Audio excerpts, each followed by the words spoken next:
much. I would greatly appreciate that. This is a big issue. For a lot of men, this is a big issue to be able to know where their strength lies, where to get their strength from, and how to use that strength.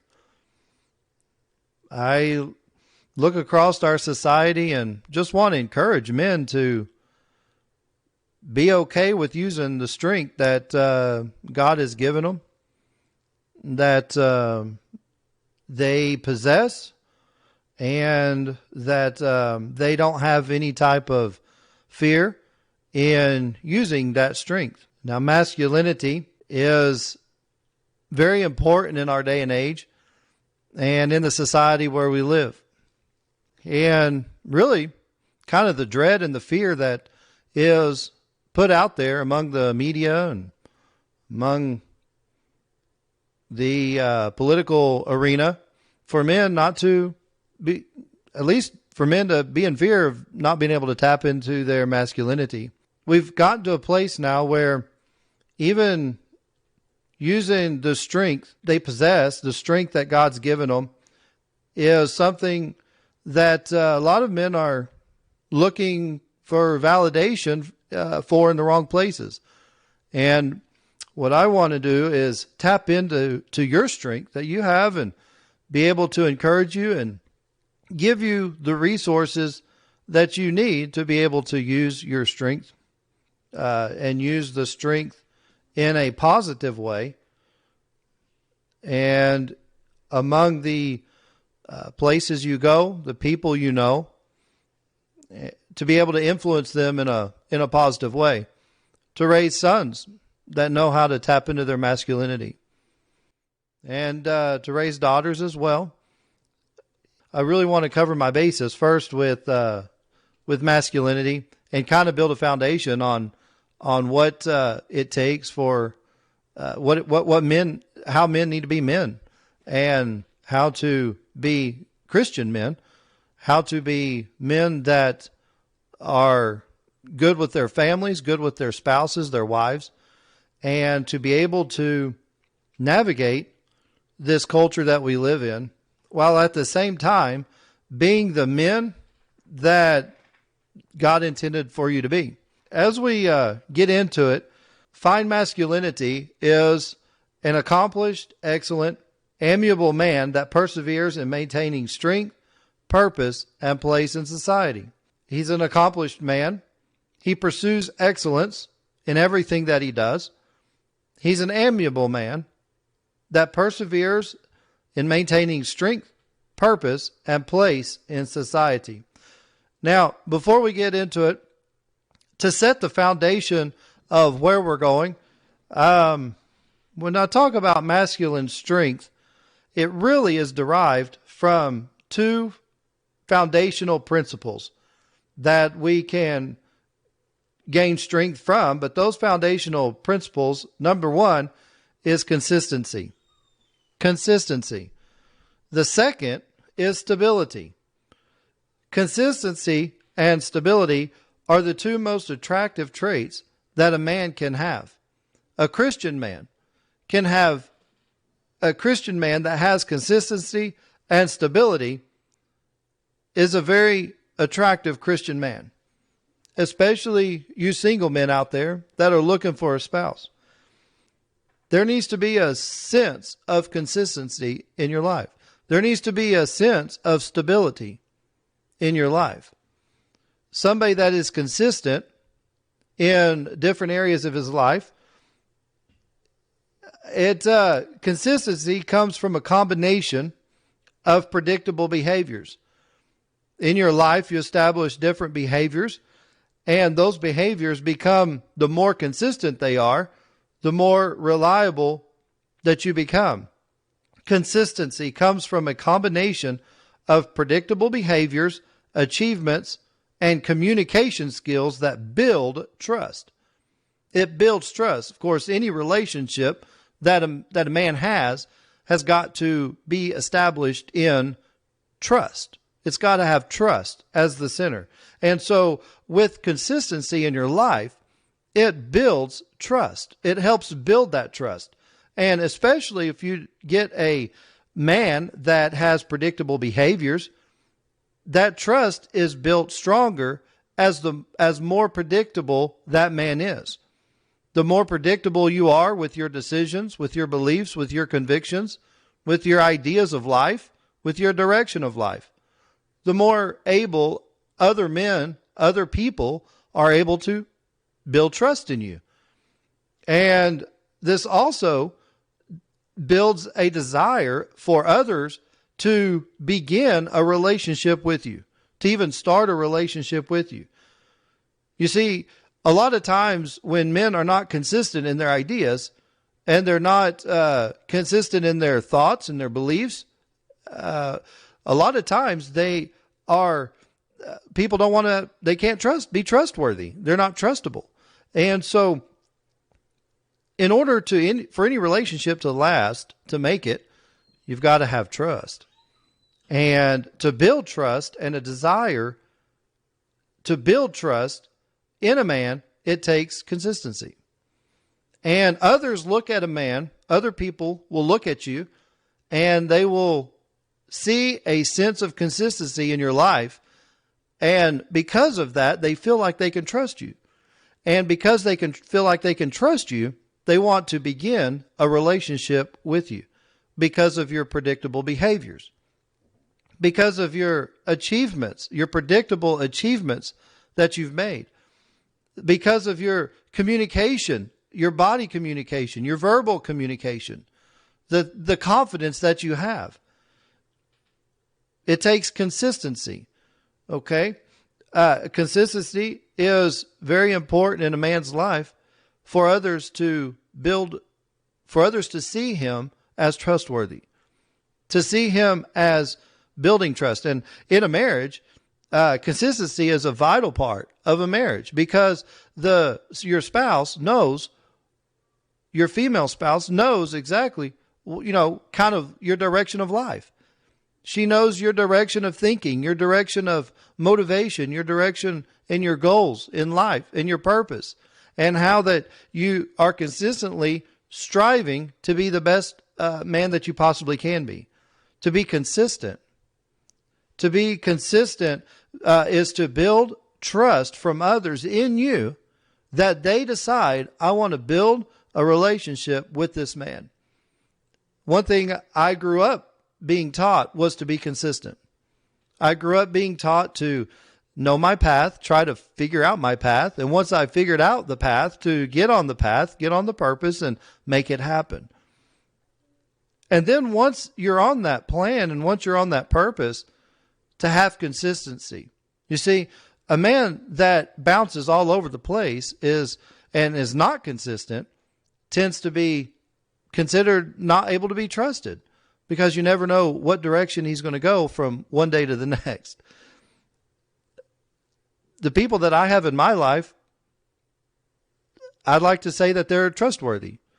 And if they're not trustworthy, then I keep them at arm's length because they don't have the consistency in their life. They don't stay true to what they say they believe. You see, they'll say one thing, but then their actions show another thing. And when you have a man or a woman or a person that says one thing and then they go out and do another thing and their actions are not equal with what they're saying, that is not being consistent. And not being consistent builds a lack of trust rather than it does actually build trust. If you say you're something and you say you're going to do something, you need to do it. We need to do it.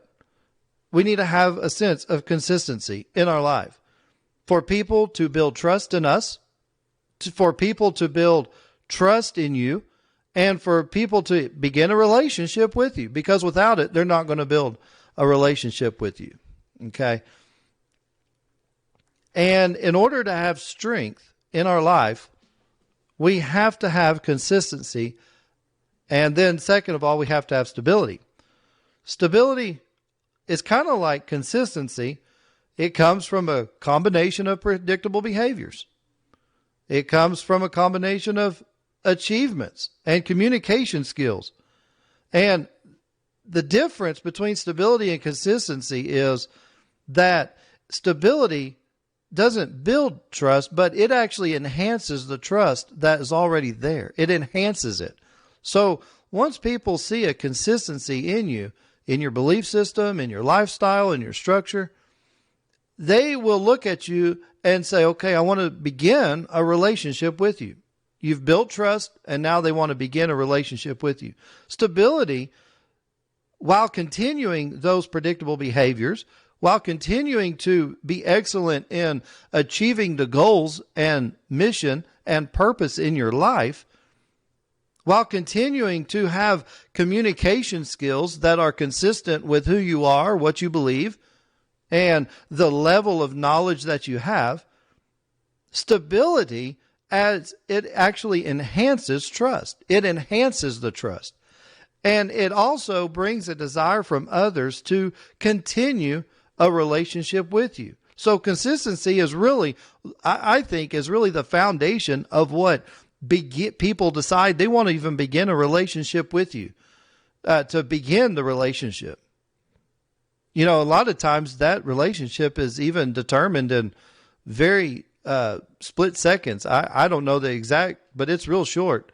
The amount of time that it takes from the first time people lay eyes on you to the time that they make a decision to determine whether or not they like you in the first place, whether they like you or don't like you.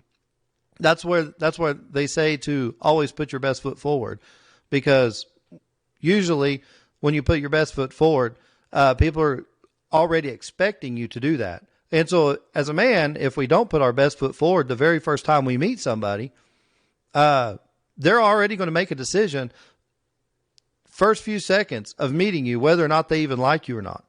So those first seconds, those first few minutes of building a rapport, building trust is very important. And the more consistency you show, the more track record you have, the more able they are to trust you. And the more they are able to build a genuine desire to begin a relationship with you. Stability comes from a combination of predictable behaviors, achievements, and communication skills that enhance trust. And it builds a desire in others to continue a relationship with you. You see, you've got to be stable. There's something to be said about a man who is consistent in his ways and a man that is stable in his ways as well, in his decisions, to have that stability. And we all want a relationship with people that builds trust, but then also the things that we do and the things that we portray in our life, that we put forward in our life, to enhance other people's trust in us, especially from our spouses. Whenever you look inside of a marriage, whenever you look at a marriage, you're looking at consistency and stability.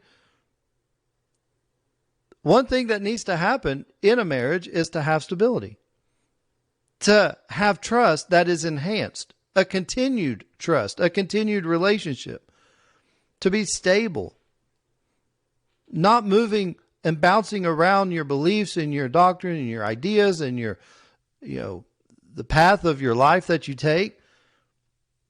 Yes, it's okay to learn. It's okay to grow. It's okay to approach things from a learning aspect. We can't all know everything to begin with, but there needs to be a sense of consistency towards being excellent in what you do. Because without consistency and without stability in our relationships, in our marriages, without those, we have what's called dysfunctionality. Dysfunctionality comes from a combination of unpredictable behaviors, unpredictable achievements, and unpredictable communication that does the opposite of what stability and what consistency does. It destructs and eliminates trust. When we have dysfunctionality, it destructs it. It breaks it down. It breaks down trust. And it can even get to the point where it eliminates trust with dysfunctionality. You see, a lot of times when you don't know what you believe about something and you don't have the convictions to back it up and a lifestyle to back it up, the trust in you gets destructed and it gets eliminated. It gets broken down. And so it brings about this dysfunctionality in your life and in your relationships. Dysfunctionality creates a desire from others to actually end the relationship. When I come across a gentleman, when I come across a man that has dysfunctionality in his life, I have to keep him at arm's length. I have to keep him just an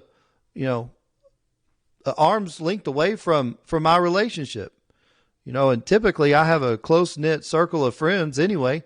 I don't have a lot of friends, but the few that I do have is a very tight circle of friends, maybe that I can really call friends, maybe, 5 or 6 that I could, call today and be able to just to say, hey, just want to talk, want to unload, want to, get some encouragement or give you encouragement, maybe 4 or 5. But I trust them. I trust them with my life. I trust them to back up what they say and who they say they are. And it's very important that if you come across a man that or a lady or a woman that has unpredictable behaviors, they're all over the place. Their communication is that of one day they're on this side of the fence and today they're on that side of the fence, and tomorrow you can't really put your finger on where they're going to be tomorrow, what their beliefs, and are they going to be happy? Are they going to be sad? Are they going to be up on cloud 9? Are they going to be down in the valley? Where are they going to be at? And it's hard to misjudge. It's hard to judge kind of where they're at in their life. It's hard to judge who they are from one day to the next. It's hard to judge what kind of ideas they're going to have, what kind of new, far out ideas or what kind of thoughts what kind of direction they may be going in. One day they may be going in one direction and the next they're going in another direction. You're like, where did this come from? And so a lot of times it comes from this area of dysfunctionality. They just don't have stability and they don't have consistency, and they have unpredictable behaviors. They have unpredictable achievements, what they achieve in life. Do they finish the goal that they set out to finish? Are they always jumping from one thing to the next? Are they jumping from one mission to another mission without finishing the first mission, without finishing the first purpose that they've been given or that they've set out to do? And now they move on to something different without finishing. It's dysfunctionality. Sadly, a lot of marriages are in this state. A lot of marriages are in dysfunctionality because from one person or the other, there's a combination of unpredictable behaviors. Maybe it's derived from the man not knowing his place. Maybe it's derived from the woman not knowing her place in the relationship, in the marriage. But in any case, in a relationship, you've got to have consistency and stability as the foundation, or else you're going to have dysfunctionality in the relationship. If I show a combination, if I show unpredictable behaviors in my life, my family's not going to know what direction I'm going to go next. My wife's not going to know what direction I'm going to go next. Ladies, if you show a direction in your life from one time, say you're supporting your husband, but yet you're off doing something different, your actions are not backing up your words. And it brings about dysfunctionality of unpredictable behaviors. And your communication, your body communication, the body language that you give off, the actual communication, verbal communication that you give off, is it building up trust or is it destructing trust? Is it tearing trust down? Is it eliminating trust altogether? Because A relationship with dysfunctionality creates a desire from others to end the relationship. It creates a desire from your spouse, from your friends, to end a relationship with you, at best to keep you at arm's length. And in some cases, to never even have a relationship with you in the first place. I encourage you men to be stable, to be consistent. Encourage us to be consistent. Breed consistency in your relationships. Breed trust. A desire from others to begin a relationship with you. Stability in your life will bring a desire for people to continue a relationship with you. It'd be nice to say that I'm on an island and everything that I do only affects me. In a relationship, it'd be nice to say, everything I do, every decision I make only affects me. And I can change from one day to the next. I can move my position on things from one day to the next without a clear idea of why. And we'll get to that in just a minute. But it doesn't. It affects more than just me. It affects more than just my spouse. It affects my children.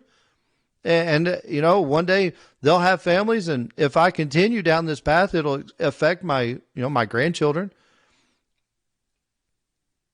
To be consistent and to be stable in our ideologies, in our mission, in our plan, in our purpose. That's why I said in previous podcasts, it's very important for a man to find his purpose, to get a plan, to get on a plan, to plan his purpose, to plan his work his plan. It's important for a man to do that. It's important for a man to find that purpose. And once he's found that purpose, to be committed to that purpose, be consistent in that purpose, to be stable in that purpose, or else it's just going to breed and bring about a dysfunctionality in that relationship. And that comes from the unpredictable behaviors or the unpredictable communications that we give out as men to destruct and eliminate trust. If you choose not to trust yourself, meaning talking about stability and consistency, there should be a trust in yourself. You should have a certain level of trust in yourself, in the belief system that you have, in the place of life that you're at. We should have a level of trust in ourselves that we can back up with reason, we can back up with knowledge and wisdom, and we can back up with facts that point to why we're doing what we're doing, how we're doing what we're doing. If you choose not to trust yourself, you will trust other people more than yourself. And this is where a lot of guys, I think, get off, where they are choosing to trust other people about their opinion of them or what they think they should be doing instead of trusting themselves, because they don't have a sense of purpose. They don't have a plan. And they've got dysfunctionality in the relationship that they have with themselves, much less with anybody else. And if you're weak about what you believe, if you're weak on what you think, the direction of life you think you should be going in, and God's purpose and plan for your life, if you're weak on those, then, and you don't trust yourself, then you're going to trust other people more than yourself. And there comes a point where even your abusers, even people that would like to manipulate you and control you and bring you to a place of being under their thumb and their plan and their purpose and their mission for your life, instead of you being on yours, you've got to have a sense of trust in yourself to a certain level, or else you're going to trust other people more than yourself. They're going to come with their idea of what your plan should be, of what your purpose should be, and they're going to take the leadership role in your life. if you don't take the reins in your life, if you don't take control, they're going to do it for you. Other people will. You've heard of the term sheeple, right? Sheeple, just following, just navigating life, just following, not really have an idea of where they should be going, how they should be accomplishing what they need to be doing. And they just follow because they don't have any convictions. They don't have any beliefs about their life, about the direction that they should be going. And because they don't have any beliefs or have any core convictions that has been put way down inside them, they just follow, just become sheeple, following other people, just following what somebody else has done. And if it worked out for them, hopefully it works out for me, without considering the dynamic of the relationships may be different. The dynamic of their relationship, just because it worked for them, doesn't necessarily mean it's going to work for you. Just because something works for you doesn't mean it's going to work out for me, because the dynamic of the relationship might be different. And so we need to be able to trust ourselves, to trust yourself. And the only way to do that is to dive into what we're going to dive in here, the 5 C's. I want to call it the 5 C's of masculine strength. 5 C's of masculine strength. Number 1 that we're going to deal with tonight, I want to deal with, is competence. Men, you should have competence. Competence, basically, in its very basic form, means suitable and qualified. Competence, to have competence. And there's different areas that a man should have competence. Number 1, a man should have spiritual competence. A man should have relational competence. A man should have physical competence. And a man should have mental competence. Now, we're going to get to each one of these. And as we get into these, I want to encourage you to listen with an open mind. And I'm going to try my best to give us something that we can take with us, that we can be able to have a foundation and be founded upon, where we can make it, what's the word I'm looking for? That we can have some convictions that are sealed, that are set, and that we live by every day of our life. To be competent. It's high time that men become competent, become qualified, become suitable for the situation. To be competent, suitable, qualified. Are you qualified for your purpose? Are you suited for your purpose? To be competent. Spiritual competence is recognizing or having a feeling or belief that there is something greater than myself. Recognizing that there is something greater than myself. A man should be competent in his work. A man should be competent in his beliefs. A man should be competent in his desires. To be competent. To know what direction he's going in. To know himself. A man should be spiritually competent. Spiritual competence is simply recognizing or having a feeling or belief that there is something greater than myself. A man should know that there's something greater. There's something greater out there. If you just look around, you'll know there's something greater going on.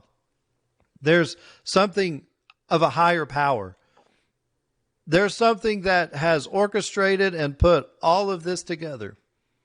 The world, creation, people, animals. There's nature. There's a higher power that put all this together. Spiritual competence, men, should be one of, there's a God. There's a God that has created all of this. And hey, if you're not a Christian, you can't help but look around and notice there's something bigger that's going on out here, right? There's something greater that putting all this together. I'd like to, I wouldn't like to think that I came from monkeys because I didn't. And the thought of actually coming from monkeys is actually kind of terrifying if you think about it. But, I guess there's some that believe that think that. But the Bible says that in the beginning, that God created the heavens and the earth, Genesis 1:1. And we know that God is the creator of the universe. The massive universe that God created, the stars, the planets, the earth, nature, human beings. I mean, when you look at how fantastic a human being is, to have a body, to have a soul, to have a spirit, to be emotional, some more emotional than others. Don't look to the left of you or to the right, okay? But some of us have emotions. Some of us are more emotional than others. But when you look at the creation, when you look at God's nature that he created, when you look out your window at night and you see the moon and the stars, when you look outside and you see the sun that's been burning for thousands of years, when you see the heavens, when you look around and you see the Grand Canyon and you see the valleys and you see the mountains of Tennessee and how beautiful they are, and you see the hummingbirds, and you see all the different types of creation, the flowers, and you think of all of these things and you look out and, even the Bible says that nature preaches that there's a God, that there's somebody that's there, that there's a higher power. Spiritual competence, well, it brings about the idea and the belief that there's a God. Men, there should be something down deep inside of all of us that is grounded and settled that there is a God. Remember what I talked about earlier, having that stability and consistency. To believe there's a God when you're in church, but then not believe that there's a God when you're out at work or with your friends, that's not consistent. That's not stability. That's not having stability in your life. To be spiritually competent means recognizing or having a feeling or belief that there is something greater than yourself. And even if you don't believe it and have it grounded, there's at least a feeling. There's a feeling that says, you know what? All of this can it really be, it brings about the question that can it really be chance that brought all this together? Is it just chance out of a boom, out of planets hitting each other, or the Big Bang, or, the tadpole that crawled out of the sea and became a monkey and then eventually became humans? I mean, my goodness, how much faith do you have to have in order to believe that? It takes more faith to believe that than it does to believe that there's a God that created the heavens and the earth. You got to have spiritual competence. A man should have spiritual competence to know that there is a God, that there is a creator of the universe, of the world, of them, that God created you, and he created you and I for a purpose, for a reason. To have spiritual competence, number one, a man must know what he believes. Do you know what you believe? Do you know what you believe about the Bible? Do you know what you believe about creation? Do you know what you believe about your purpose? I'm big on understanding your purpose in life on this podcast. To have masculinity is a man that has spiritual competency, that knows that, you know what, all of this couldn't just be chance. There's no way it could be chance. And to have spiritual competence is a man that knows what he believes. You see, the more you know about what you believe, the more genuine and pure your life will be portrayed to other people. The more you know about what you believe, the more genuine you're going to come across, the more real you're going to be, because you understand what you believe. And you have the facts and you have the proof to back it up. You have a sense of a track record, an idea of what you believe. The more you know about what you believe, the more genuine you're going to be portrayed to the world, to your relationships. And the more pure your life is going to be as well. The more pure your stability is going to be, the more pure your consistency is going to be. To know what you believe, to know what you believe. Men, we should know what we believe. We should know what we believe. What do you believe? And if you do believe it, are you settled in it? Are you grounded in it? This idea that, I'm settled in it until another point comes across that may sound a little better. No, if something's settled and grounded in your life, it's not going to be prone. It's not going to be prone to be changed, to move. It's not going to be prone to have a different direction, to change from one day to the next. It's going to be genuine, and it's going to be pure, and it's going to be who you are, because it's what you believe. What do you believe about marriage? What do you believe about raising children? What do you believe about having consistency in your life? What do you believe about being stable, having stability in your life? A man must know what he believes. Second, a man must know why he believes what he does. There needs to be reasoning established to why he believes what he does. If I say I believe something and I don't know why, it doesn't have very much proof. There's not very much stability there because I don't know why I believe it. I just believe it. There's got to be some sense of reasoning behind why you believe what you do. A man must know why he believes what he does. To establish reasoning, to establish a reason for why he believes what he does, to have reasoning behind it. Reasoning is just basically an illustration of why he believes what he does, a reason for his belief. Where is that founded? Establish reasoning in his belief. A man must know why he believes what he does. Why do you believe what you do? Do you believe anything? Do you have a sense of beliefs? Do you have a sense of why you believe what you do? A man must know when to tap into his beliefs. Does it bring a sense of quality or suitableness to the situation? When you're at work, you have a job to do. Men, you have a job to do. When you're at work, they hired you to do a job. Men, when you're at work, they hired you to do a job. They hired you to do as best of a job as you possibly can. I'll tell this story just to give kind of a illustration on this. I remember I was doing a job, doing some work at night, and I was cleaning some floors years ago. And I was cleaning some floors, and I took a friend with me. And this friend was a Christian, and he professed to be a Christian, and he wanted to witness to everybody that he could possibly witness to. And I don't have anything wrong with you trying to witness to anybody about your beliefs.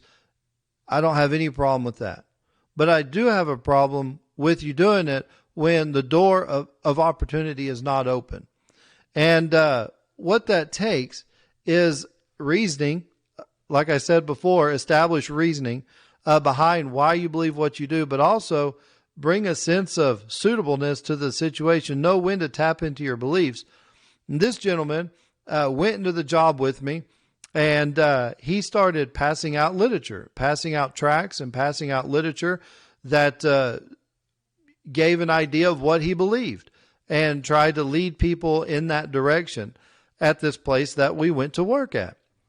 We immediately got a request from the employees that work there to stop passing out the flyers, to stop passing out the literature, in which I completely understand.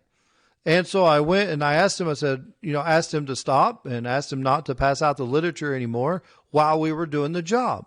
I was like, but if the door of opportunity opens, then we'll walk through it and we'll witness. And, the door of opportunity opens.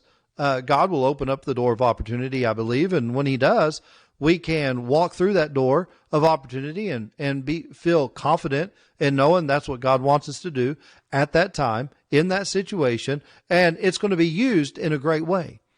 But if we don't listen to that door, listen to that, that small voice inside us that says there's a door open, that allows that door to be open, and we just bombard people with our literature when we're supposed to be doing a job, that's not really knowing when to tap into the belief. If I go to work every day and I start immediately giving people my ideas about anything, it don't even have to be about religion, but just walking up to somebody and say, this is my idea about the way you dress today, or this is my idea about the way you're acting, or this is my idea. They're going to look at me like, did I ask for your opinion? Did I ask for your input? And they're probably going to ask you to stop. And if they don't ask you to stop, they're probably just going to determine that you have a dysfunctionality in your life anyway. And they're going to keep you at arm's length, and they're not going to be very nice to you, and you're not going to be able to build a relationship with them.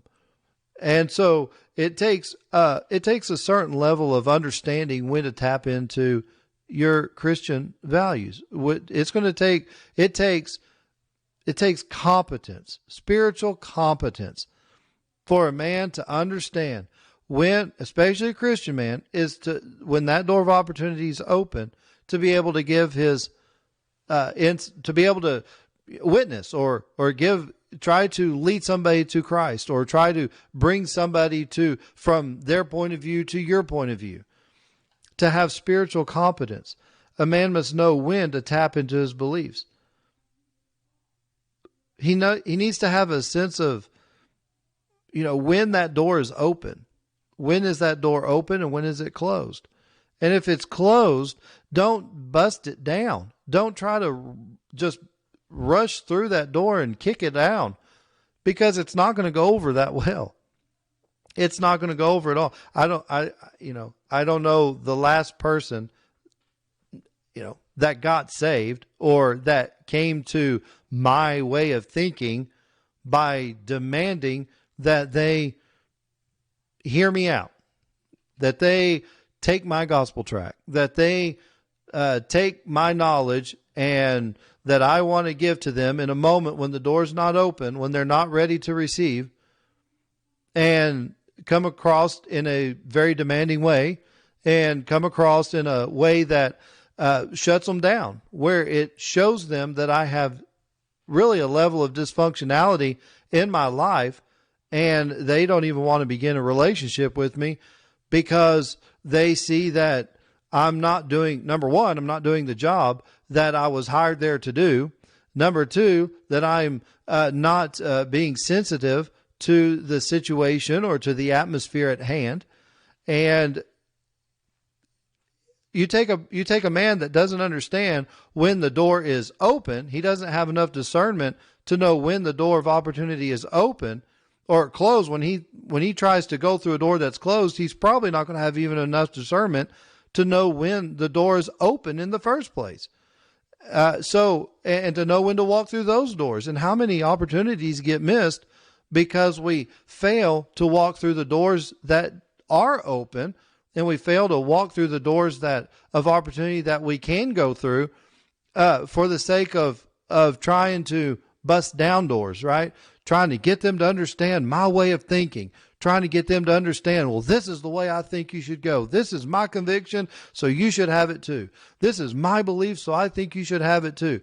I remember one time I was at a birthday party, and at this birthday party, this gentleman showed up, and he just started like preaching, like just going off. And I'm okay with preaching, but I'm okay with preaching in the right place. We were there for a birthday party.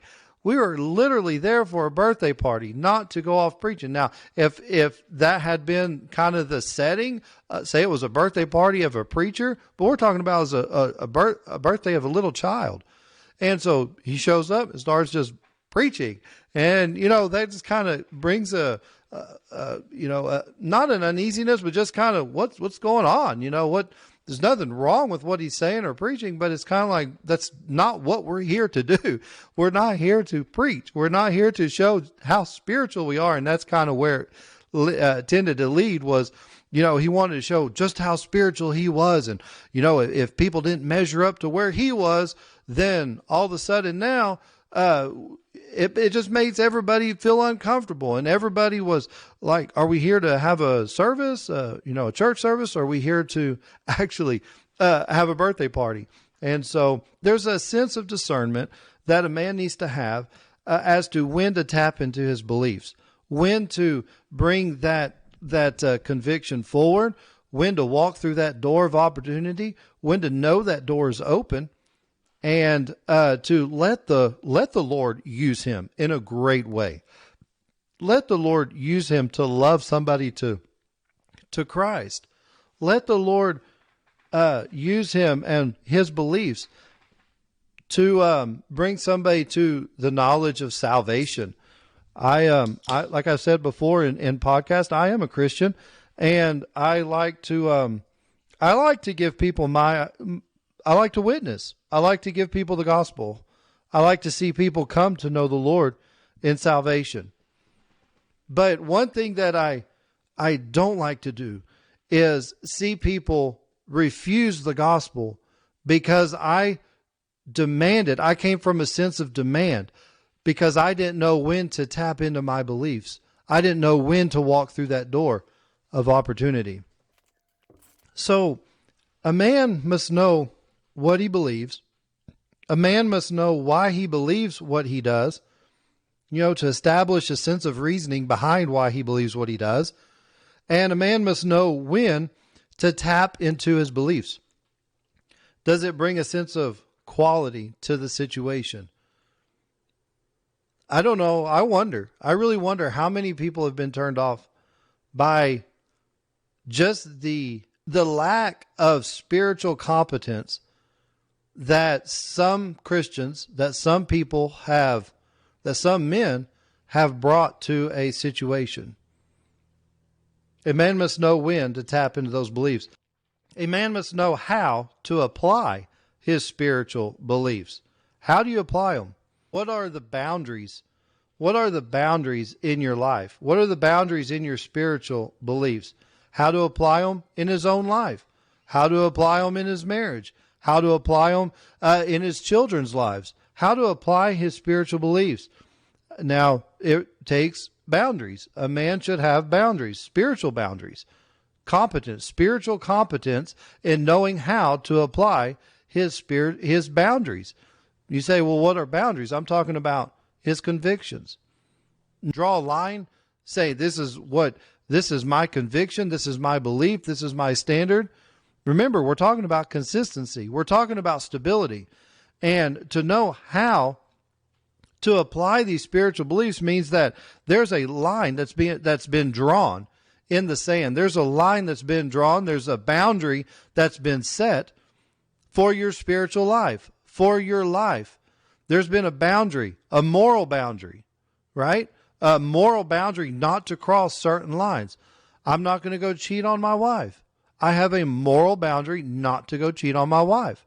I hope my wife has the same boundary. I'm sure she does. Not to cheat on her husband. Okay? There should be boundaries set for the children in your life, in your families. There should be a boundary of a spiritual boundary, morals that we're not going to cross, convictions that are going to be set that says, you know what? And maybe not cross, but just boundaries that give us liberty to act inside the realm and inside those boundaries. When a children knows what's expected of them, when a dad and a mom make it clear to a child what's expected of them, that's setting boundaries in their life. They are fruitful.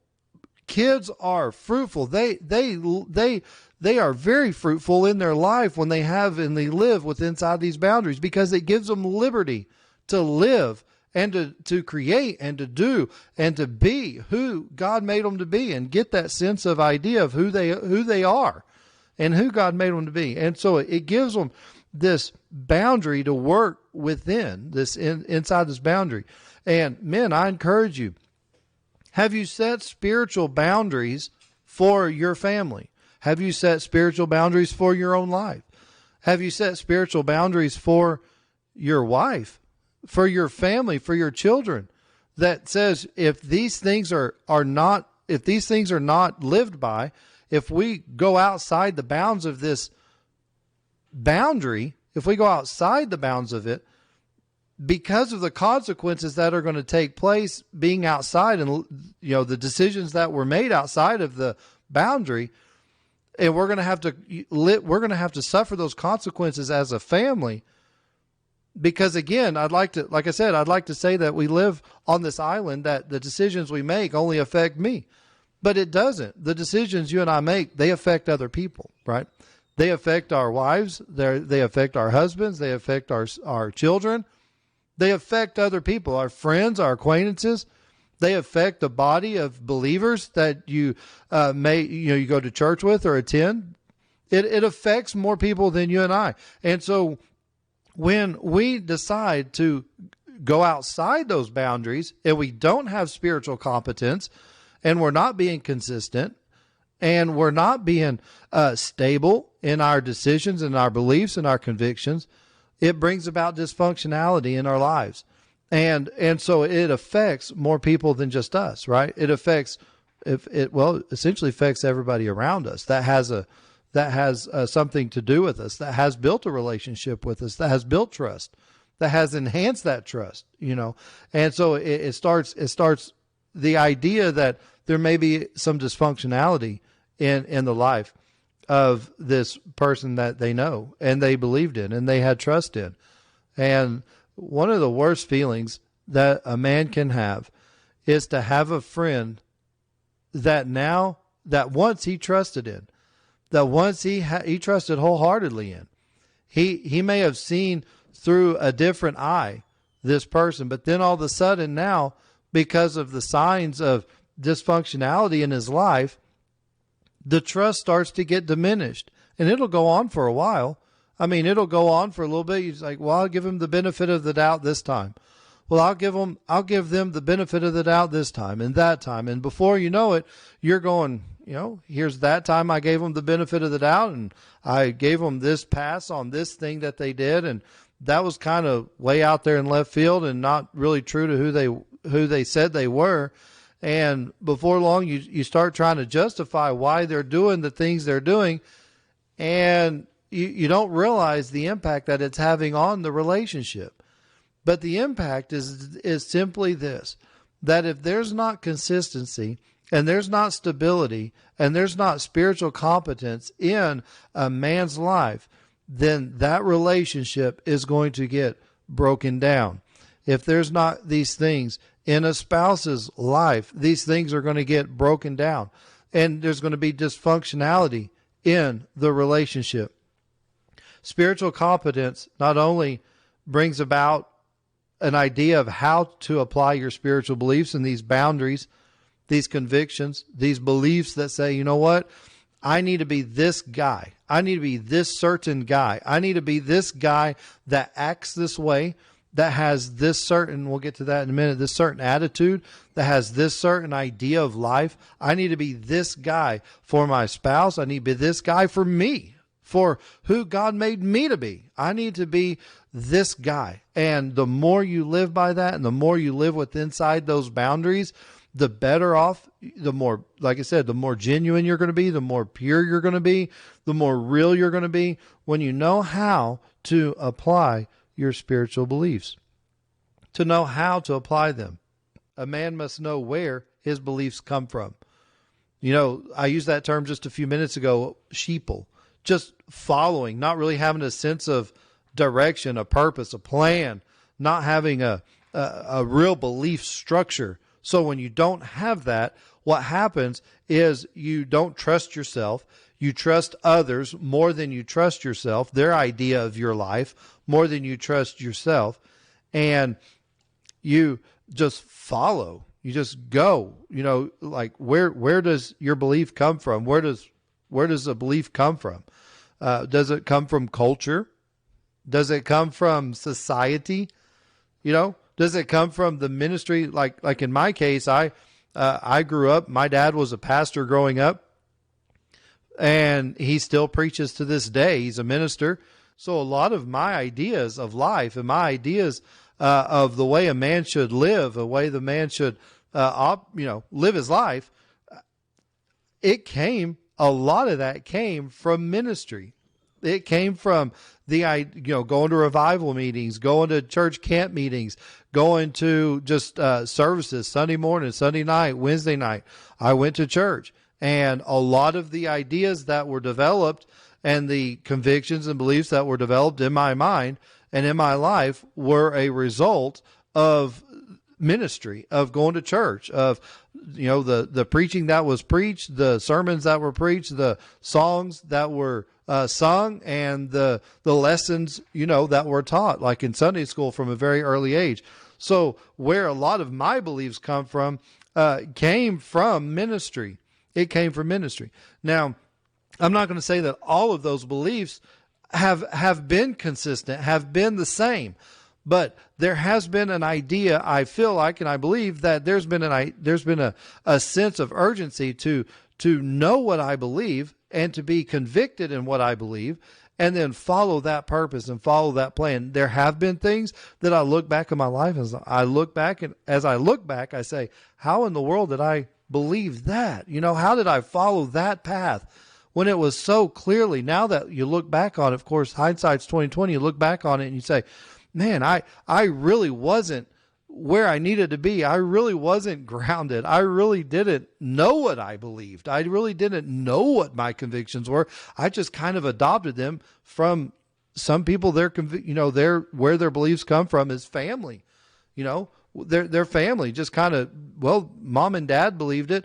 Grandpa and grandma believed it. They believed it. They went this direction. So because they went this direction, I'm going to go this direction.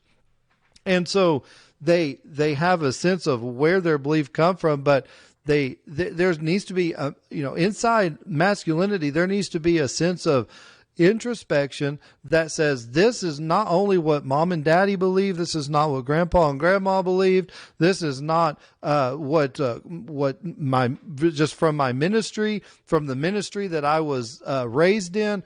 My beliefs, yes, part of them come from that, but they are my true beliefs, not just adopted beliefs, although they are adopted, but they're adopted because you genuinely and you purely really understand where they come from, where your beliefs come from, and you make them your beliefs. You make them yours. They're your beliefs. They're your convictions. They're your outlook on life. It's your outlook on the direction of life that you are headed in. Culture helps them decide. Just culture helps them decide their beliefs. Society, ministry, family, nature. Every man has a belief system, right? Some are stronger than others, but you believe something. Even if your belief is that other people are smarter than you, and so you trust them to run your life. Even if you have that belief, you still have a sense of belief. You still have a core belief structure, right? And so I'm encouraging men to have a strong sense of belief of where your beliefs come from, a strong sense of spiritual competency. That's where masculine strength is going to come from. Part of your masculine strength is going to come from a competency in your spirituality, to know what you believe, to know why you believe it, to know when you can, when to tap into those beliefs, when to move in the direction of giving somebody what you believe and trying to help somebody and trying to be of an encouragement to somebody. And where I'm at in Christianity is to love them to the Lord. I think a lot of times we have lost the element of loving somebody to the Lord, because we take a stance on how high and mighty we are, how big and tall of a Christian we are, how much of an inroad we have straight to God that he's privileged me to have, God's privileged me to have such a great inroad to his special room where I can go talk to him personally. And yes, I can, but you can as well. And my neighbor can as well, so long as they have accepted the Lord as their Savior. So long as they have a relationship with God, they can do the same. And it doesn't put me any higher or any lower than they are. A man that doesn't stand for something will fall for anything. We've all heard that statement, and a man that doesn't stand for something and that does fall for anything, it leads to a chaotic lifestyle that fails to have the ability to lead. When a man is not competent, he loses the ability to lead. A man that's not competent in what he believes, a man that does not have spiritual competence, he don't stand for anything, so he falls for a lot of other things. He just falls for it. He just follows it. He just becomes a sheeple, becomes a person that just follows, doesn't have a sense of urgency, doesn't have a sense of what he believes or convictions. He just follows. And there's nothing wrong with following, but there needs to be following with intent, following with a desire to learn and to know and to have spiritual competence. A man needs to have some, we need to have convictions. We need to have some standards. We need to have some ground rules in our life, some boundaries. To have some boundaries. It's okay to speak up and have boundaries and to speak up about your boundaries, but just use wisdom and use discernment. And we can use discernment and knowledge that when God opens up a door of opportunity, we walk through that door. And it takes a level of discernment. And here's the thing, we're not always going to get it right. We can try our best. We can give it our best shot. We can try to achieve excellency, right? We can, have a desire, a real desire to be accomplished, to be excellent, and to be that man that tries to move in a direction of spiritual competency. But we're not going to always, there's failures in all of us. And really what it boils down to is having a sense of desire, a really heartfelt desire, a genuineness inside of a man to have competency. We need to have competency. The amount of incompetence is, being unqualified in today's generation. It really scares me at times. It really does. It scares me when I look at boys that are growing up that are not being taught by their dads, that are not being given direction by their fathers. It really scares me when I see these men, when I see these boys that are not being raised to be men, not being raised to use their masculinity. And most of all, it scares me the most because a lot of these boys are not being raised to have some spiritual discernment, that are not being raised to have a level of competency inside, a level of spiritual competency. And it really does. It really scares me a lot. It really makes me wonder what's for our future generations. I know men personally that have opted out of being a part of any of their children's lives. They're really just bums is what they are. I'll be honest. I'm just going to be honest in this podcast. They're really just bums. For a man not to take an approach, to take to be intently moving in a direction to raise his child, to raise his children, to have spiritual competency, or to just be competent, to have competency in the first place. That's just a bum. You're a bum. That's a bum to be able to have, to not be involved in your child's life, to not be able to train them, not have a hand in their life, in their relationship. I know men personally that they don't have a part in their child's life. You should have a part in your child's raising, in your child's rearing. You should have a part in giving them spiritual, to help them have some competency in their life, especially spiritual competency. It's the most important thing, I believe, in a child's life, because that's what's going to give them some direction, some moral direction, some direction of what's right and what's wrong, and how to tap into their convictions and their beliefs on, when to use when to establish those boundaries, and when and how to make the decision when they're tempted, or when they're tempted to move outside those boundaries. They have something inside them that says, you know what? I'm not going to do this because of the way I was taught.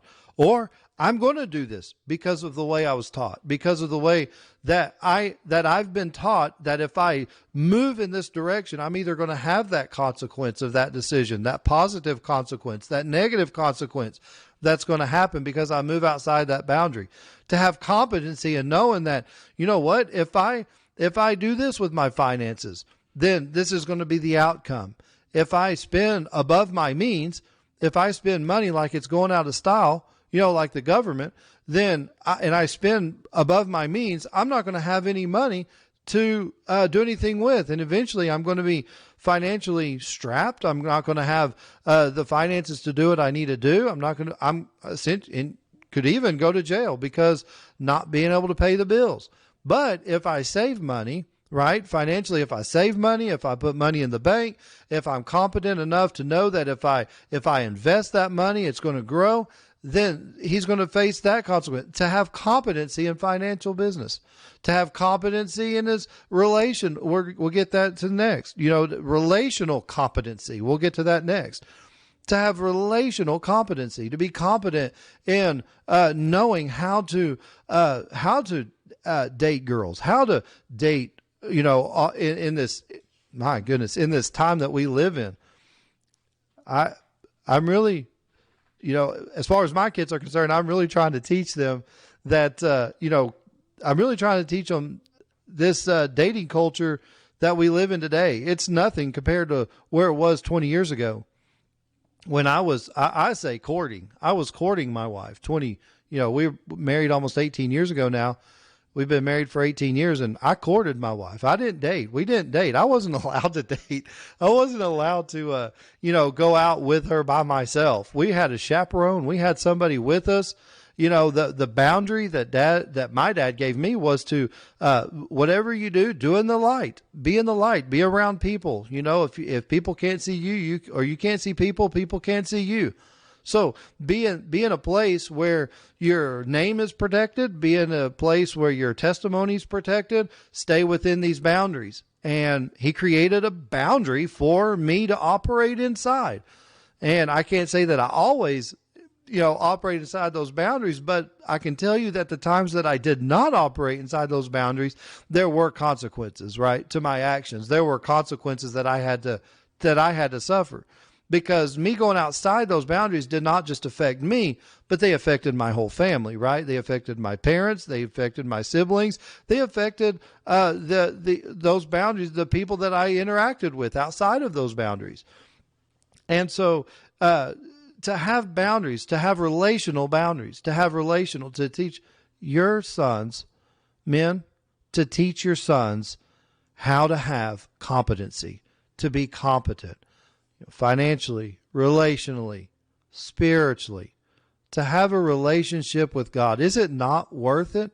Is it not worthwhile for us to teach our children, our sons, how to be men and how to have spiritual competency inside their relationships with people, with their God, that they make their God? Hopefully, all of my children, I hope that each and every one of them have competency in their spiritualness, in their spirituality with God, with their relationship with God.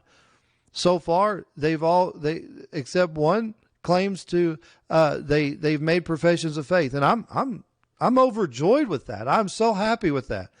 I'm so happy. But my job as their dad now is to teach them competency skills that will allow them to be consistent in their lives, to be stable, to have stability in their lives so they don't have dysfunctional relationships. So they have grounded, sturdy, and strong and excellent relationships.